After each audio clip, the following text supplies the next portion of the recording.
What's up, everybody? I'm Nick O'Sullivan. And I'm Jeremy Kane. And this is Beefin with the Boys. Today we have the one and only Alexander / that Xander Fowler. Thanks for having me, boys. What's up, man? Hey, so just so you know, every week we start with a fun fact of the week. So I'm going to go last just because mine's a little quote. We're going to modify this a little bit because I'm terrible at fun facts. So it's going to be fun facts and then some fun questions. Okay, word. So we'll start with you, Xander, as the guest. All right, so my fun fact is I went to college in the real town of Scranton, Pennsylvania, which is Jeremy's favorite fictional town on TV. The Office. Office. Gotta love it. Okay, interesting. And how is Scranton compared to the show? Oh, it's absolutely the opposite. Okay. It's sunny on the show. Don't ruin my rains. dreams, Xander. Come on. You've been to Scranton one time. I was there for 4 years. Nick, what you got? All right. First concert, best concert. Go. For me? Yeah. Best concert was Zach Bryan, Red Rocks in the Snow. It felt like I was taking mushrooms without taking mushrooms. Yeah. Like, it was incredible. Worst concert I ever was at was... First concert. Oh, first concert was Zach Brown Band. Forget the year, maybe like 2010. Okay. Early Chicken Fried. Early. That was like when it was like, that was the headline song. So yeah, I don't know if I just have a thing for Zach's, but yeah. That was it. Yeah. That's hot, dude. Nice. My first concert, Eric Clapton. Nice. Yeah. Dude, Legendary Blues. Yeah. My dad loves him. Hey, I love Cream. Hey, pause. No Diddy. Hey, you love all Diddy, Diddy, bro. All Diddy. I'll glaze Eric Clapton all day. And then my favorite concert. So you took Zach because we all saw it together. And just freezing. Those chicken sandwiches afterward. Yeah, all three of us were at that concert. Yeah, it was great. But my other favorite concert, I'm gonna say J. Cole in Dallas 2 years ago. Okay, word. Nice. What about you, Nick? All right. Does like Country in the Park, like where they have like multiple artists come in? Yes, but you have to name one artist. All right. I saw Kenny Chesney and then Billy Gilman throwback. Oh, okay. Billy Gilman, kid country star, then fell off. I don't know what happened. And then he came back on The Voice. Wait, is that the Finger Pistols kid? Shit, I don't know. Oh, okay. Never mind. That'd be cool, though. So that was my first. And then best... we got to set like the tone for the Zach Bryan concert. It was Red Rocks Amphitheater in Colorado. November 4th. 30 degrees. 30 degrees, snowstorm. Well, we landed and it was fine. Well, not just like a little drizzle. Like, you see videos, you look it up on TikTok, it is like people's heads were covered. He had just released something in the orange. Mm-hmm. It was unreal. It was literally a euphoric experience. Yes. So that one or... Same arena, Red Rocks Amphitheater, Cody Jinks, 2020, I believe. It was delayed for a thunderstorm. There's lightning going off all around. So we're all in the parking lot. And then the opening act, I believe, got kind of like what happened to Charles Wesley Godwin. He had to do one song and then it just kind of sucked. But kind of the same thing. Getting to Red Rocks, everybody sits down and you just see in the background, because you could just see for miles all the lightning from the storms like coming down like all around you. And this motherfucker opens up to loud thunder, heavy rain. I was like, fuck yeah! So that was up there with that's a tie between Zach Bryan and Cody Jinks at Red Rocks. Best concert. Mine's just kind of a quote. I think my birthday's coming up. It's something that I'm just kind of putting out in the universe. I think it's fun to challenge people to be less assured and more aware of who they are as a person. So as I'm going into my birthday, that's something I'm thinking about. Was that on a fortune cookie? No, actually, I was in church last week. Oh, a guy was talking about just kind of mistakes that he made in his life, and he was like, the one thing I've grown to be cool with is being less assured of myself and more self-aware. I was like, whew. Yeah, that was what my stoicism quote was. That's deep, brother. Are you speaking to me? No. whoa. If the shoe fit. No. But I feel like I don't go to church like all that option and whatnot. But the times that I do, it's like, this guy is talking to me every single Oh, time. that's Why is the what it message brother. always directed at me? Hey, praise the Lord. God, just give me a hallelujah. Hey, so for you guys, last week we talked about Nick a lot, and then this one I'm going to pass over to these guys. It's going to be all about me. So they're going to ask me questions. Apparently people ask me questions. Jeremy's getting tag teamed. Yeah, I have no idea what's coming here. Not named Pause. Like I have not seen any of these questions. So if I stutter and be hard on myself, that's why. Yeah. All right. So let's just open it up. Let's get to know you a little bit. Where are you from? Where'd you grow up? Born and raised Southern California. Okay, I did not know that. Good about old you. OC. Yeah. Okay. And grew up playing sports, all that good stuff? Yeah, I was super active. So my family was big into sports, and so I played anything you could sign up for, like the city rec leagues, like soccer, baseball, football, all that. Like 5-tool athlete. And then what did you kind of transition to in high school? As I got older, it kind of like phased out to just baseball, football, and then finally like baseball just kind of went to the wayside and like stayed just with football. Tell me about your high school football career. How good were you?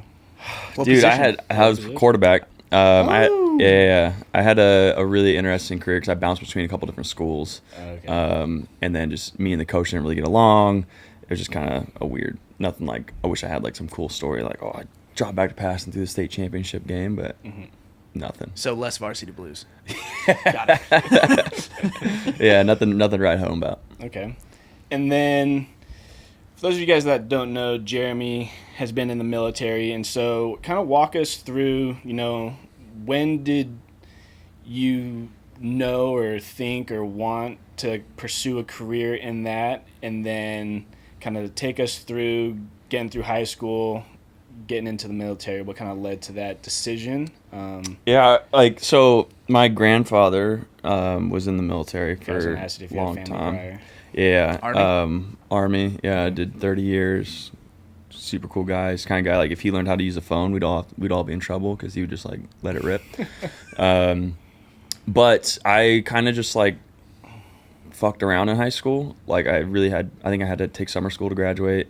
Like, I was playing football. I was, like, messing around with friends, drinking. Like, I started working, and so it was, like, kind of one of those things where it was, like, I got really addicted to money. And so, like, I set up my whole schedule. It was like, how can I get off at noon every day so I could pick up more shifts at the restaurant?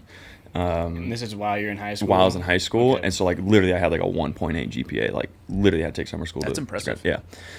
So, but, when graduation comes around and, like, I'm like, oh, I haven't taken the SAT, I haven't ACT, I haven't done anything that, like, is going to promote me to the next level. I was like, what do I do?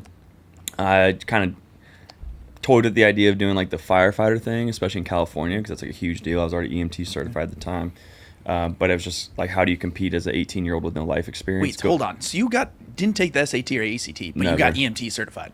Yeah, it was a program that was offered through my The school. cadet school program, Yeah, that, Okay. like, you got off early if you did it. And so I was getting off at noon.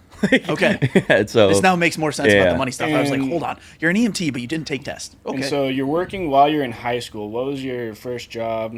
Dude, I was a host at a restaurant, and then I was a food runner at this Nice. Mexican place. It was that's where I kind of, like, picked up a Make lot of some good Spanish I tip money? speak. There you go. Oh, it was amazing. It was a new restaurant. My other best friend Nick, him and I worked together. Another one. Yeah, we were rolling in money, like, for how old. Like, it was absurd. Like, it was a joke to us. But yeah, that's kind of what I was doing. So I'd, like, work out, and then that's just kind of what I did. And then when graduation came, it was like, oh, I don't have anything to do with my life. So I tried to figure it out, but just kind of came down to, like, my mom was really adamant about, like, getting me out of the house, which I'm thankful for. And it just was one of those things. It was like, you're rather going to, like, join the military or, like, essentially, like, if you can't come up with a plan. And so my grandfather actually drove me down to the recruiting station. Okay. And it was just kind of that. It was like, if you can't think of something to do with your life, and, like, my head, I'm like, then I have to join, right? And so I walk in there, and the fact that I was already EMT certified, they're like, oh, we can make you leave in a month. And I was like, all right. Yeah, it wasn't like I love what I did. Like, it was cool. We'll probably get into it, but it wasn't this huge, like, call to serving, like, I'm going to serve my country. It was like, I was a lost kid that had no idea what to do, and I was not about to live off my parents. And so I dipped out as fast as I could. So was that just a couple months after graduation? Yeah. Or- okay. Yeah, fairly quickly. And did you have any conversations with your grandpa about like what he did and like what kind of jobs? I was they were, aware. and have like an idea of maybe, all right, if I do this, then this is maybe like a job that I want to pursue in the Army. Yeah, I was aware of what he did. He was in the special operations world, so I was aware of what he did, and I just knew the paths were there. And so when I signed up, I'm like, this is all I'm doing the rest of my life. Like this is what I'm doing. And so just signed up and let it rip. All right.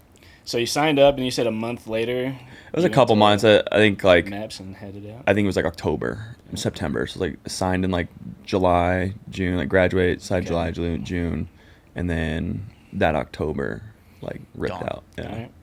And so take us through that whole process. I guess, your basic, getting shipped out there. What was that like for you? And then what was your first job? So I did basic training in Fort Leonard Wood, Missouri. It's Fort Lost in the Woods. Yeah, it's in the So middle of how nowhere. close was the weather like between Missouri and California? Oh, dude, I got there in the middle of October, November, and it was like 30 degrees. Okay. It was terrible. Coming from like the beach every day. It was so bad. But I, dude, honestly, it wasn't really anything for me. It was just something like at that point I took really seriously because I knew what my grandpa did. I knew kind of I had goals.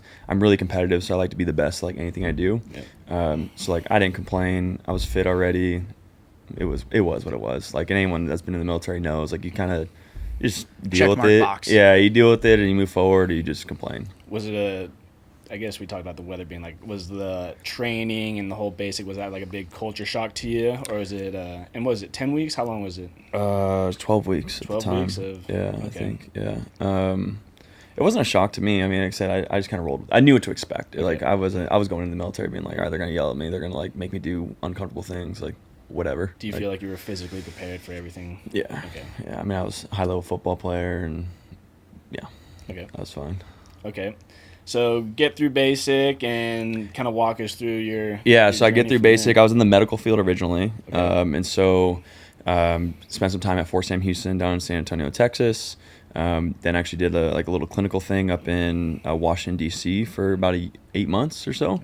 Okay. Worked in the kind of wounded warrior floor to where you're like dealing with soldiers that just got blown up and stuff. So it's really good exposure. And then after that, I was like, all right, like I'm gonna like. Which was ironic. Like when I joined, I was like, hey, I'm gonna like travel the world. It's gonna be awesome.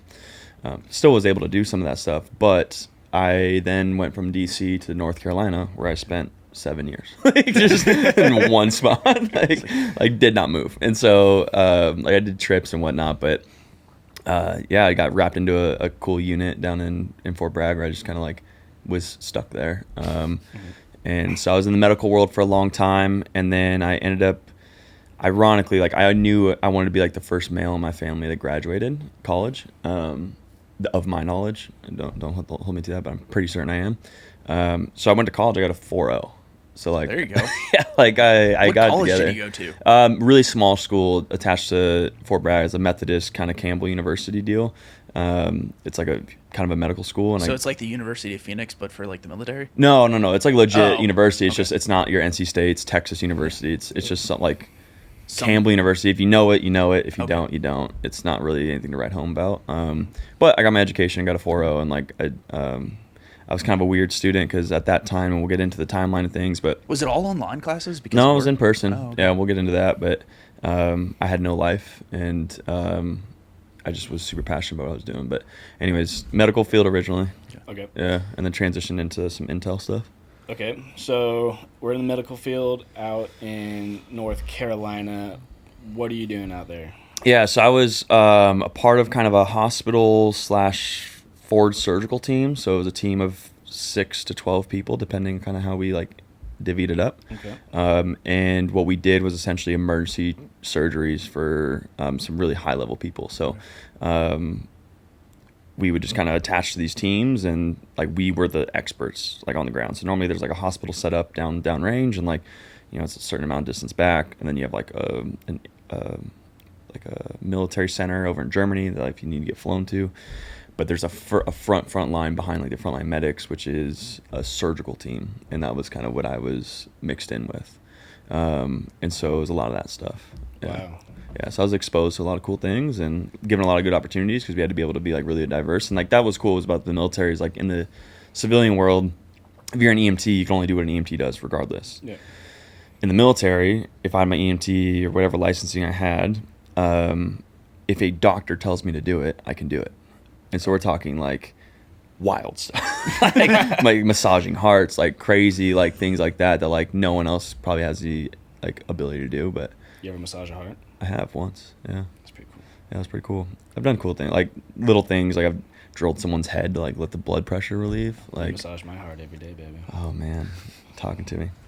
Yeah, so it was really cool. It was a cool experience. Okay. You're in the medical field, and you say you're also going to school out in North Carolina. What are you going to school for? What are you learning? What do you want to do? Yeah, so I knew I wanted to get my degree. It was just something I wanted to do. The military was paying for it. So I was going to school for exercise physiology and nutrition with a minor in history, military history to be specific. All right. Yeah, and I had no life because I was. How do you have time to do? I all didn't, this? Yeah. right? And like, so I would go, to school or to work usually from like 5:30 a.m., 6 a.m. to about 5 at night, and then I would take. I'm not an online student because I just have too bad of functional ADHD. It's insane. So then I would go to night classes from 5:30 to 11 o'clock at night. I did that every day of the week, so 5 days a week for 2 straight years. Okay. And then did you finish your degree in 2 years? 3. Okay. Yeah, 3.5. And then I got a 4.0, like, and I was just like super on it. I was super passionate about that. 1.8 to a 4.0. Yeah. Well, like I was already starting to coach people, so I was super passionate about the body. Okay. I had just done a high level medical training in the military where they taught me everything about the body. Okay. So then I'm stepping into these classes. I had a great mentor early on in my coaching career that was giving me new research to read, and so I was stepping into these classes like I never opened a book, like Because you already had the knowledge. it was just something like I was super passionate about. It was like, so someone would say it, I'd be like, boom, I got it, like captured, understood, boom, like good to go. And then it was like really cool because I was coaching people, so literally the next day I can go apply it to like athletes and fail or learn or whatever it was.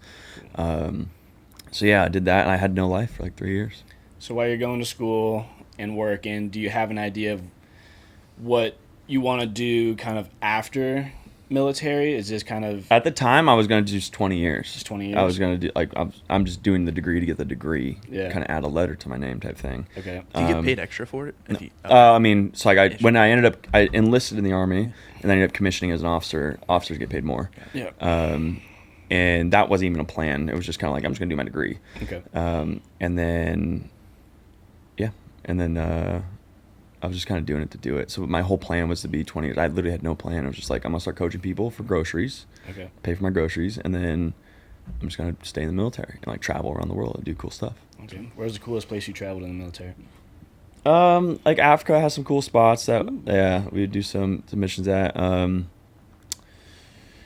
Ironically, like some of the cool stuff that I did was like traveling stateside, like with training. Like you would go to cool places, like train with like to get like different perspectives, right? So you train with like different agencies, you train with different medical professionals or whatever it was, like things that you're just not really exposed to on a normal basis. Like that's what, like, especially in the medical world, we'd go work in hospitals, like, because you can't, how do you train for like gunshots or whatever without being exposed to that? And so you do like your unit training, but then you go to like these like ghetto cities, like work in the ER, and it's like, oh, like, that's Here's really the GSW again. Yeah. So stuff like that. How often were you traveling around doing all that kind of training? Monthly. Yeah. Every month? Yeah. Yeah, that's So cool. it slowed down a little bit when I started like applying myself for school, Okay. just because it was a priority shift for me, but it was still cool. What has been your, I don't want to say best or favorite moment in your experience in the military? Like, what's been the highlight? As corny as it sounds, man, it's the people. Yeah. Like you just meet like really interesting people. It's kind of like forced relationships, It's but not corny at all. I think that's cool. yeah, it's just kind of one of those like that. That's kind of been my best experience. Like you just get thrown into situations where like it's gonna suck. Like I'll never forget. I was doing this training event down in where was that? Kentucky, maybe. We're like in the mountains. And me and my buddy Gavin, we're leading the assault teams. Like we were the guys that were leading everybody. We're training up all these people, and dude, I remember it was like the most Forrest Gump thing ever. Like it was pouring. It was pouring Big rain. fat rain. And I'm sitting there eating an MRE. If you've ever had an MRE, you know how much they're just brutal. I'm eating this like fucking shit food that I haven't had real food in like a week. And rain is pouring off the bill of my baseball cap.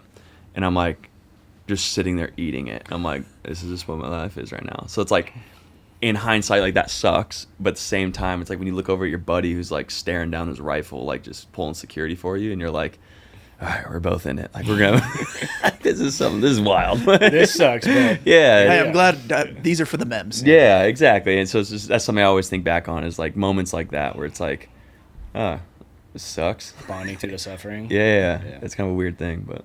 I guess that's kind of how we all. That's more or less how we became friends. We all became best friends on the same trip. Yeah. All right. And so, I don't know, where were we in your military kind of career when we kind of all came together in 2020? You were starting to coach athletes at the gym that we all went to. And then... I just lost my thought for a second. All right. Like, where was I with coaching or military? Like, where was I with like my where life? were you at military when all three of us met? Yeah, so I had just commissioned as an officer. Oh, yeah. Okay. Oh, Yeah, 2019, 2020 time frame, like right at the beginning there. I just commissioned as an intelligence officer. Okay. So I was kind of in some training I was doing out there in Fort Bragg. At Fort Liberty, whatever it's called now, I don't know. But Did they change the name? yeah, don't get me started on that. Okay. And so I just commissioned an officer, and I was kind of in like a training phase where I was doing some cool training. Yeah. And then, what kind of people were you training at the time? For coaching? Yeah. It started as tactical athletes. Like I obviously had a lot of exposure to those different selections and whatnot. And you know, originally when I first started coaching, it was like, hey, help me lose weight. Like, can you write me a workout plan? And I was like, sure, why not, right? And then, you know, that led to I moved out to the Southern Pines area, and I got linked in with Chris McNamara, and I won't go into what he does, but he's in the world, and I was like, hey man, I'm looking for a gym to train at and coach. Like, can I coach some classes? And like, boom. And immediately, it's something I'll forever be thankful for. He immediately took me under his wing and started just like, hey man, like, let me teach you type thing. And anyone that knows Chris knows he's a teacher. And he would kind of just like feed me one athlete at a time. Like, hey, there's this athlete trying to go to Ranger school. Like, you know what to do. Like, get after it, right? And so like early on, it was just tactical athletes and classes. That was kind of what I was focused on. Okay. And what kind of training were you doing at the time? So at that time, I was about 2 years deep into CrossFit. So 2020, I started about 2020 or 2018. I was about 2 years deep into CrossFit. I was like going full blown into CrossFit. I had a lot of time. My training schedule with the Intel stuff I was doing allowed for a lot of freedom. When did you finish your degree, just timeline wise? Just like, so you... Early 2020. Okay. Yeah. Okay. So maybe I was even starting coaching before that, 2018. Because I know I was in school when I was... Because Chris was one of the monumental people for me that like would give me stuff. Like, Chris was wild. He would have access to things that were published like that month. Oh. Like in the Academy of Sports Medicine world. Like, if it's... So right now it's May. Yeah. He would bring me something that was like, oh, here, this was published April 2024. Yeah. And I'm like, so I'm reading it, and then I go to these courses like Phys, Phys 2, and they're talking about shit from like the 80s. And I'm like, no, that's not right. And like I would get into arguments with teachers, but it's like, I just read something that was published last month. Like, anyway, that's a whole nother topic. And so, yeah, maybe a little bit earlier than that, like 2018, 2019, I was coaching tactical athletes. Okay. Yeah. And then I was doing CrossFit full time, like really try and go. Okay. What kind of tips, advice would you give for people that are wanting to join the military, getting ready for basic, getting ready for selections? What are some key takeaways that they can do to start implementing in their training today to get ready for everything? Yeah, just know there's standards you have to meet, right? It's like one of the coolest things that we get in the world of fitness is there's certain things that have a known standard, certain things that don't have a known standard. The military is one of those that has a known standard. So be familiar with their known standards and just assess yourself where you're at, and train those weaknesses. Like, it's silly as it sounds, but they tell you how fast you have to run your 2 mile. They tell you how many push-ups you have to do. They tell you how, like, at that point, it's just if you want to commit to it and do it, it's on you. So, yeah. What kind of training do you do for like your tactical athletes? How does that differ from somebody who wants to do like CrossFit or anything else? You know, it's interesting. Depends what kind of phase they're at. If they're doing like a selection, obviously you got to do some locomotive stuff where you're like running, rucking. Yep. You still have to do that if they're not getting ready for selection. But you know, it's a different type of stressor on the body than just being fit, right? Like rowing and being efficient at thrusters. It's like now we're talking about like we need to make you as fit as possible and still be able to have bandwidth to critically think about what you're going to do.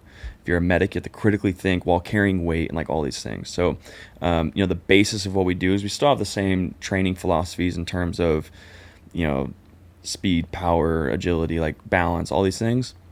But it's just a little bit more practical in the sense of, okay, well, now we're doing some carries, maybe some vest work. You know, you can do things like getting them out of breath and then making them critically think. Like little things like that just up their overall fitness level. And then that way, you know, if you're, for example, if you go to ranger school and the walking with a backpack for 12 miles crushes your soul, and then they put you in the spot of a leadership role and you have to make a really hard decision, or you have to follow the ranger handbook and like step by step of like what to do, you have to be able to have the bandwidth to be able to do that. And the only thing that frees up that bandwidth is increasing your fitness level to be able to handle the load. So there's a little bit of that, a little bit of specificity. For example, getting ready for selections, you have to have a ruck, like, right? Like it's always interesting, these people that are like, oh, I want to go to SF. It's like, cool, can you ruck? And they're like, What's that? they're like, no, it's not what that. It's just like, oh, I don't really have the time. I'm like, brother, I don't know what you want, dude. Like, it's like going to the CrossFit games and not being able to row. Like, what are we doing? Like, yeah. And so for those of you guys that don't know, Jeremy has been coaching people through selections. Is it still 100% pass rate? I would say that fitness-wise, yeah, it's up there in the 90s for sure. Like in terms of pass rate, like the people I have had that have come back and said they failed physically gave me like 3 months, 2 months of prayer. You know, a lot of people, depending on the difficulty of like ranger school, I'm set. I'm good. SFAS, same thing. There's other higher end selections that take that bandwidth into account. Yeah. Also just take like ambiguity into things, like where it's like sometimes you just get selected, sometimes you don't. But I've never had someone go and be like, I just got my ass kicked. Yeah. All right. Because that's one of the main questions we get. We get a lot of people asking that are going into selections and whatnot, what type of training they want to be doing. And so I guess we kind of already talked about what type of training like you would say. Would you suggest a program, or is that something you're like, you need to get like I think if you really want, if like, here's the thing, a lot of those selections make or break someone's career. Yep. Especially in the officer world. Like it will make or break you. You don't get a redo, do you? Officers for sure get like maybe one, maybe if they're allowed back. It's same thing. Enlisted, you can kind of like maybe apply again, or you get more timelines, but officers are on a timeline. So like a lot of the guys I deal with are officers where it's like, hey, this is my 6-month window to go. Like I have to crush this. Yeah. So to me, if you told me my career's on the line, what I'm going to do, I'm going to go hire a coach that can get it done. To me, the one-on-one approach, the schedule's too confusing. Like there's too much like specificity behind it to where following a pre-written program, if you're not at that volume, you're just going to like suffer. Yeah, it's more like, hey, if you want to be there, it's like we one-on-one coaching, understand your schedule and like how to, what those things are. Yeah, and being able to do that, I think it's the only way to do it. Again, it's your career, so. Yeah. Okay, so training people, we're in North Carolina. When did you leave North Carolina and moved to Arizona first, and then here in Texas? You're in the intel world. Can you give us kind of some insights on some of the things that you're doing? just like broadly, it was just kind of spying on me.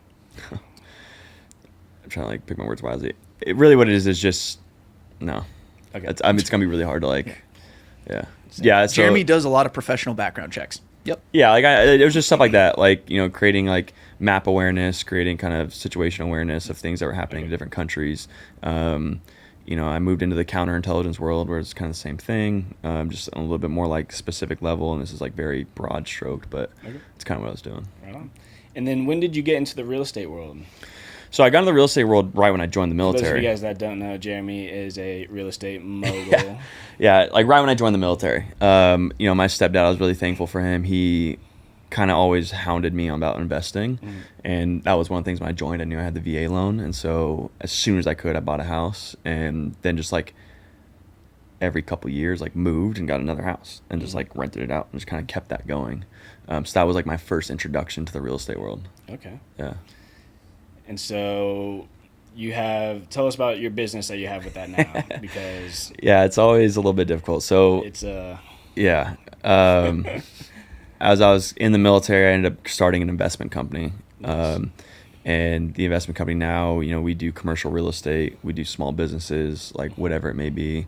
It's kind of broad stroke, just like a really small version of a VC fund, essentially, with me and my business partner. And yeah, we do apartment complexes, you know, commercial real estate in terms of like warehouses, like whatever. If it makes sense, we do it. Yeah. Popcorn. Yeah, popcorn, you know, fitness company. We got some gold stuff going on. I just remember, I think the first I time love when gold. I love gold. Austin. I just specifically remember this. You were telling me, I'm flying to Chicago to buy a golf course. I was like, what the fuck? Yeah, I was trying to buy. Yeah, do you own the golf course? No, Oh, it never ended up going through. You know, I was on with some partners on that, and it just kind of fell out. But which is whatever. It's just, you know, there's certain opportunities that work out, certain opportunities that don't. But it would have been pretty cool. It would have been pretty cool. So how many businesses do you have right now, Jeremy? As a young 28 on the brisk of 29. Yeah. I think by the time this On the brisk? No, that's on Monday. I'll be 29 like that week. All right, he's almost there, you guys. So He can rent a car. dude, like it's like, so, dude, I think it's like six or seven. I just don't know this, but so it's like yeah. It's a broad portfolio. Yeah, like you can, you know, hey, does each apartment complex count as a different business? It's valid as a different business. Yep. You know, there's three for sure where it's like, you know, we have Performance Driven Life, which is what I started, and then you know, we have a popcorn store in Greenville. This gold transport thing that we're doing now in different countries, and you know, we have a few other things as well, and that's where it kind of gets into the real estate. We have a warehouse getting built in San Antonio. That's its own little business. So Okay. that's why I kind of generalize it as an investment fund, just because it's, you know, it's how do you tell someone you own 7 businesses without sounding like a douche? I own 7 businesses. I Hinge own profile. 7 businesses. It's like, shut up. Drop ship. Yeah, Drop ship. it's an e-commerce business. Hey, With reach out to me. hate. I'll help you with the marketing. Yeah, It's no like, hate. They people make money doing it, but it's just not my style. What's the biggest challenge for you in that whole investment world? Ironically, like early on, it was just kind of getting the knowledge and not having experience. Is it kind of learn by doing? Yeah, learn by experience or learn by doing. I had a guy that took a chance on me that it paid off. Okay. I was gonna say, do you have like any mentors that are kind of helping you? I have my business partner who's older than me. He's like 40 and close to 40, and you know, he was the one that took a chance on me and was just like, hey, let's do this project. If it works out, like, we can be friends. And I'm like, I have a really addictive personality, and so I like literally learned everything about it and did it. And that's who we kind of like just riffed with, and you know, to where now I'm pretty comfortable knowing what I'm talking about, stepping into any room. Where I'd kind of have a challenge now, I don't have an MBA.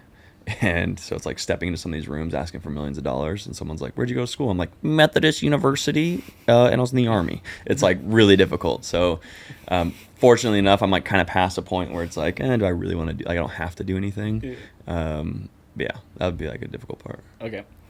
So that's what we're doing now. Let's get into to some fun questions while we're here. Well, we asked the internet. We asked the interweb, and I think what everybody's dying to know is, what's your favorite memory of Murph? For those of you guys that don't know, Murph, Best dog in the world. best dog in the world, Yeah.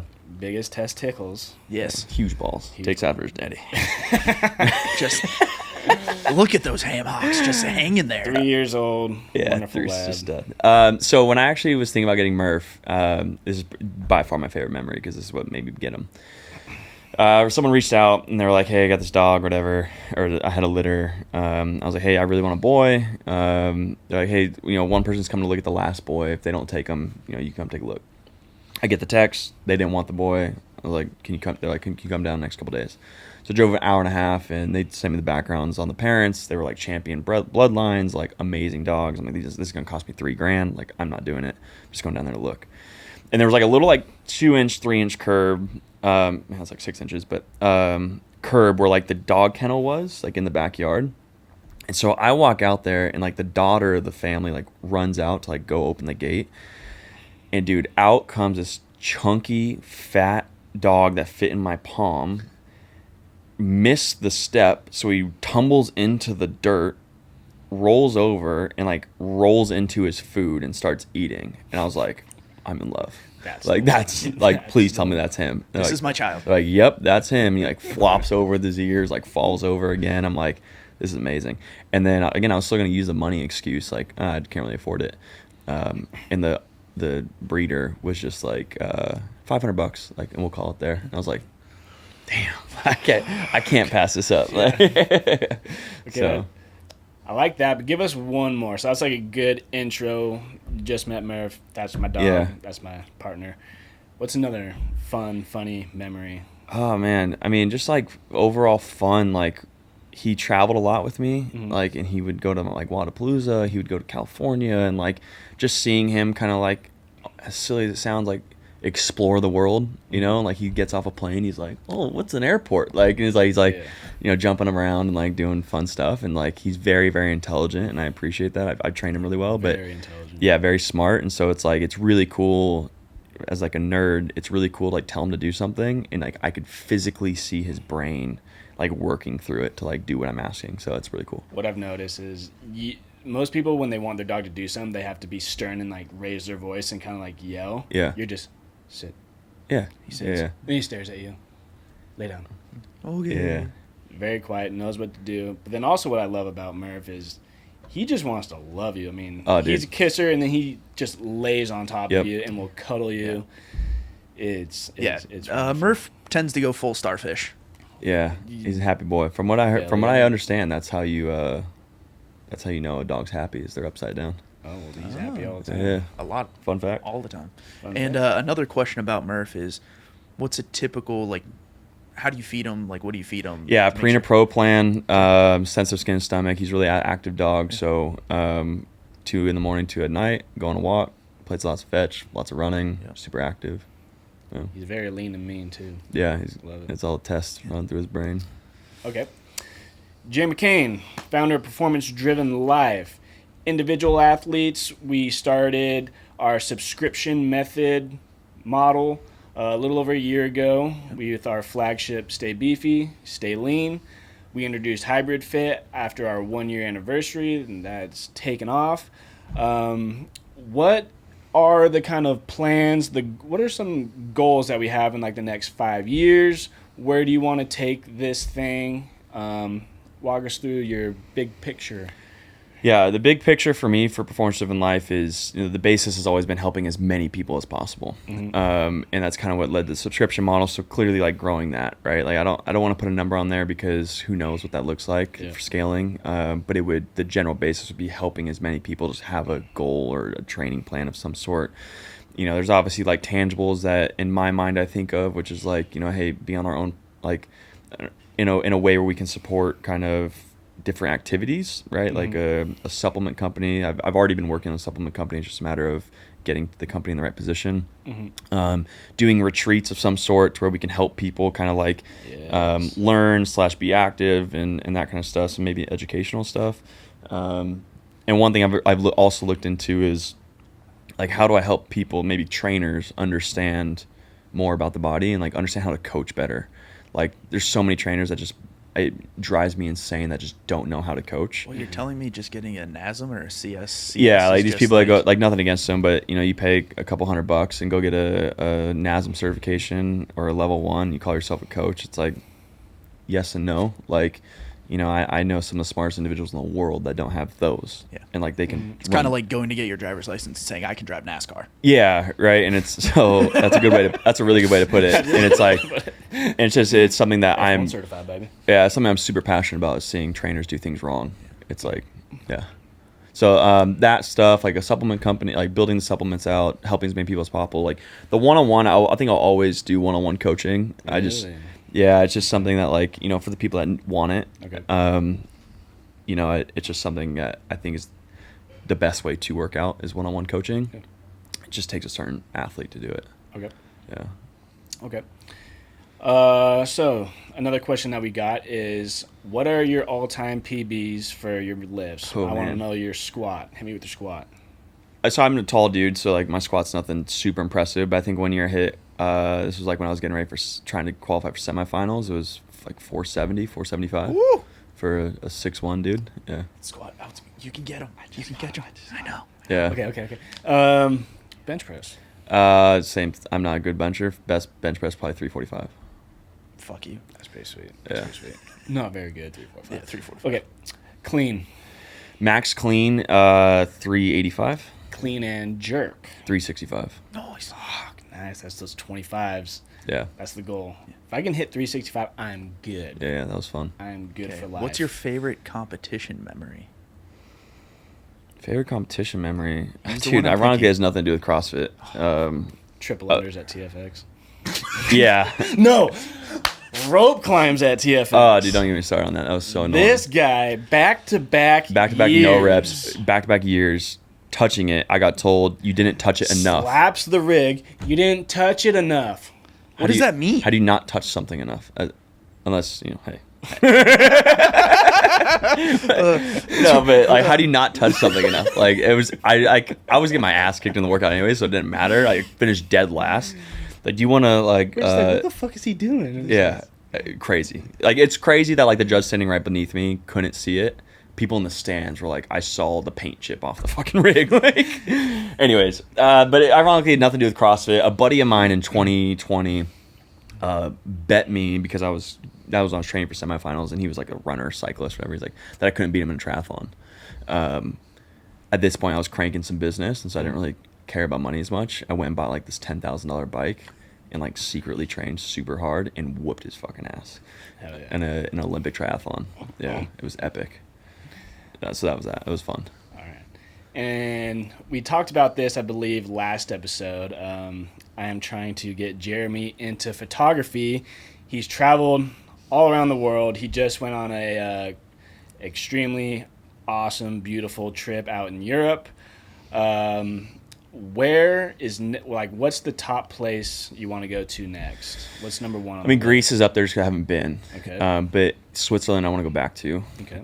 Just in the summertime, I was there towards the end of winter, so it was like really beautiful. It was just white and snowy and icy, and it was like amazing. But I want to see it in the summer too. So Yeah. I can see myself just going to Switzerland frequently, and then Greece. I just haven't been, so I'd like to go. Okay. Bounce around all the islands.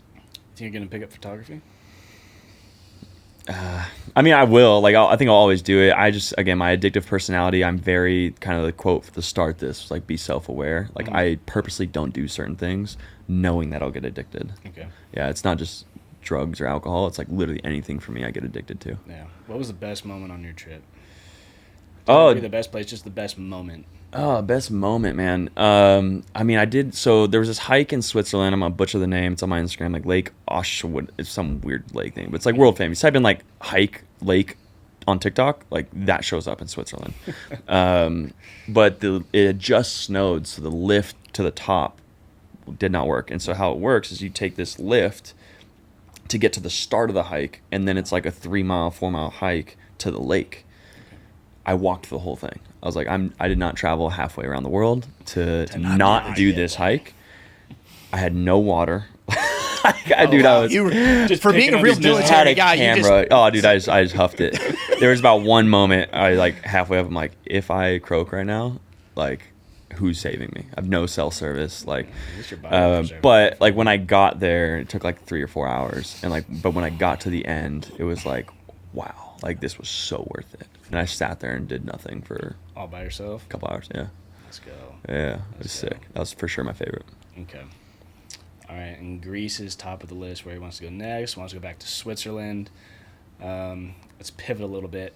Another question that we got is, what is your favorite memories of both of us?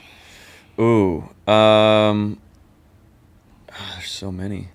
I mean, the Red Rocks thing is We cool. already went over the concert. Yeah. The concert. I would say like for Xander, for those of you that know him, know this. It's not just one moment. It's like his ability to just like show up, right? Like there's so many times Pull up of like, king. I've hit up Xander. I'm like, dude, it'd be really cool if we went to this like concert in New Braunfels, which is like a attendance of like 5,000 people, like super small. And he's like, yeah, I'll drive down tomorrow. And I'm like, Okay. all right. Like, and he shows up. And he's always there. He's a really good friend. So that for sure. And then Nick with you. Obviously the Murph thing we talked about in the first episode. 40 pounds. Yeah, 40 pounds, not 80. And It was 120. Yeah, like that was pretty cool, I think. Then when we competed in TFX together, that was pretty cool. It was a cool experience. Cool. Yeah. Cool. All right, we've got time for a couple more questions, Xander. Is there anything? The Instagrams. Would love to know. If dollar per pound, how much would your meat be worth? Yes. Oh, wow, what a question. All right, so I'm going to say $6.99 a pound. Okay. Only because that is grass-fed ground beef at Trader Joe's. Okay.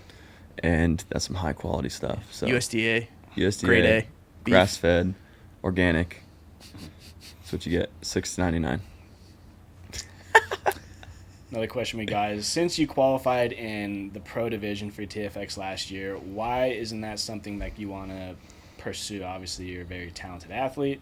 Yeah. Do that? I mean, we could probably get into this on the next episode as well, but because that's like a whole conversation. But just generally speaking, generally. I knew the dedication it had to take to do it, and it's not that I didn't have that level of dedication. I had just passions elsewhere. Okay. We'll probably do that on the next episode, as we can get into like what that means. But I just had passions elsewhere that I really wanted to pour my energy into, and just was kind of like this aha moment when I went through it. And I went through some tough times in my life personally, and so it was like a mixture of like went through tough times, kind of had my passion for what I was doing, did it, experienced it, and then just kind of like took 45 days in Europe and was like, what do I want to do? And that was kind of the conclusion I made. Yeah. Okay. And to wrap things up, so getting ready for this episode, I was talking to Xander. Like, I scrolled deep through your gram because I wanted to like pull up like old pictures and start questioning you like on that type of shit. And when you were mentioning like your kind of your high school experience, and you had like a 1.8, not sure what you want to do in life, you're working, and I'm like going through like your like first photos on the gram. I'm like, this guy seems like he was like a party, like kind of like a crazy kid. Yeah. Like, and I had no like idea. And then you kind of transition into the man you are today, and that's the Jeremy that I've known and loved and experienced. What advice would you give yourself in high school if you were able to speak to yourself? Yeah. How to word Damn, that, that's good. Fancy. What advice would you give to 18-year-old Jeremy fresh out of high school? Oh, man. I wish it would like, I'm not going to say some sort of investment thing, right? Or like anything like that, but I think something that I continue to this day to try and that I'm super passionate about is understand who you are as a person. Like, what fuels you, like do what you want to do, don't do what you think is cool, like, stay grinding, stay whatever. And I think that's something that, like, not to say that I was fake in any means, but there was definitely times in my life where like I was doing certain things because I thought it would be cool, or I thought like, this will make me look a certain way, or like, and it maybe wasn't something I really wanted to do, to where now like I only do the things that I'm passionate about and I'm okay standing my ground on. And so just be like authentically yourself, like, and that's for anybody. It's like your authentic self will kind of lead you to where you want to go. Like, I think it's really easy to try and like make a plan for what you want to be in life, or try and put pressure on that, but find what you are passionate about and be yourself and just do it. And like, if people don't like you, fuck them. Like, so yeah, well said. That's what I would for sure say. Well said. Yeah. So. All right. Any more questions you want to ask? I got nothing. Jeremy? We'll probably roll into the next episode too. So. All right. Well, everybody, that was everything about Jeremy. If there's anything else you'd like to know, feel free to leave a comment thing below. Like, subscribe. Share with subscribe. some friends. We're just going to keep hammering these out. This is Beefin with the Boys. Thank you for listening.